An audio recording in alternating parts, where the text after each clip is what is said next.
భారతదేశ సముద్ర సరిహద్దుల రక్షణ కోసం 1947లో విశాఖపట్నంలో నేవల్ స్థావరానికి పునాది పడింది.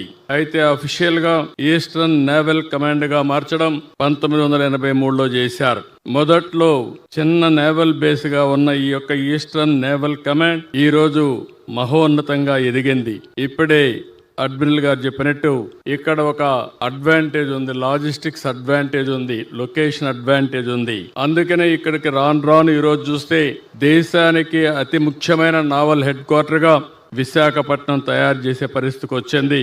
అలాంటి ఒక బ్రహ్మాండమైన ప్లేస్ లో ఈ రోజు మనం చూస్తే ఆపరేషన్ డెమో విజయవంతమైంది. ఇది చేసినప్పుడు మనం చూస్తే ఓసారి అనిపిస్తుంది ఎంత క్రమశిక్షణ, ఎంత కఠోర శ్రమ ఉంటే తప్ప ఇది సాధ్యం కాదు. అలాంటి కఠోర శ్రమ చూపించిన ప్రతి ఒక్కరిని పేరున మనస్ఫూర్తిగా అభినందిస్తున్నానని చెప్పి కూడా నేను మీకు తెలియజేస్తున్నా.